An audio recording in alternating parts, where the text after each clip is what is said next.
ඔබට ඒ කාන්තයෙන් සුගතිය උපදින්න උපකාර වෙන කාරණා කීපයක් තියෙනවා. පළවෙනි දේ තමයි සද්ධාව.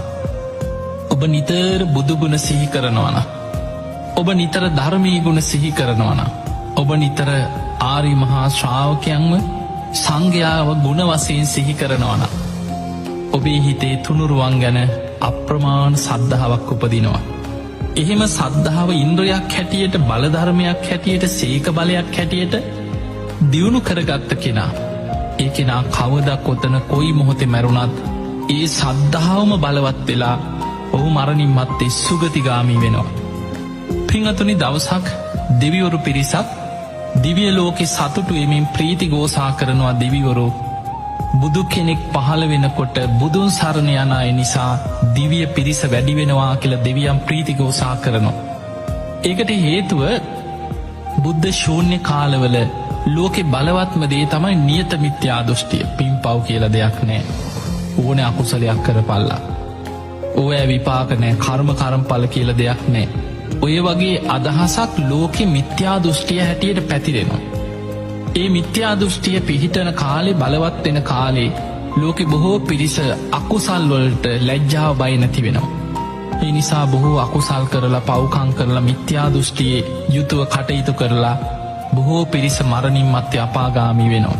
ඒ කාලවල මිත්‍යා දෘෂ්ටිය බලවත් කාලවල, බුද්ධ ශූන්‍ය කාලවල දිව්‍ය පිරිස අඩු වෙනවා කියලා. හැබැයි බුදුවරු පහළ වෙනකොට මිනිස්සු සද්ධාව ඇති කරගන්නවා, සිල් ගුණ දහම් රකින්නවා, දන් දෙනවා, පින් කරනවා, කර්මඵල විශ්වාසය ඇති කරගන්නවා, මෙලොව පරලොව පිළිගන්නවා, පාපයට බය ලැජ්ජාව ඇති වෙනවා.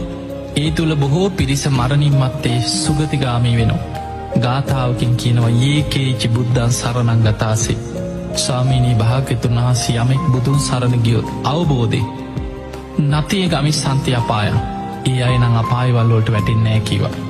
පහාය මානුසං දේහං, මානුසං කියන්නේ මේ මනුස්ස දේහය, මිනිස් කය, මිනිස් ශරීරය අතහැරියට පස්සේ දේව කාය පරිපුරිසතියයි කාන්තෙන් සුගතිය යනවා. එතන පෙන්වන්නේ දිව්‍ය පිරිස වැඩි වෙනවා කියන බුදුන් සරණ යන අය නිසා. එතකොට අපිට පේනවා සුගතියක යන්නත් බලවත්ම දේ තමයි තුනුරුවන් ගැන සද්ධාව තියෙන්න ඕන. ඔබ කවදා කොතන කොයි මොහොතේ මැරුණා ඔබට සුගති යන්න නම් අවශ්‍ය පළවෙනිම දේ තමයි කිව්වා තුනුරුවන් ගැන සද්ධාව. පින්වතුනි, බුදු ගුණ නිතර සිහි කරනවා කියන්නේ ඒක භාවනාව. ඒකට කියන්නේ බුද්ධානුස්සති භාවනාව. කෙනෙක් නිතර ධර්මයේ ගුණ සිහි කරනවා කියන්නේ ඒකත් භාවනාව. ධම්මානුස්සති භාවනාව. කෙනෙක් නිතර සංඝ ගුණ සිහි කරනවා කියන්නේ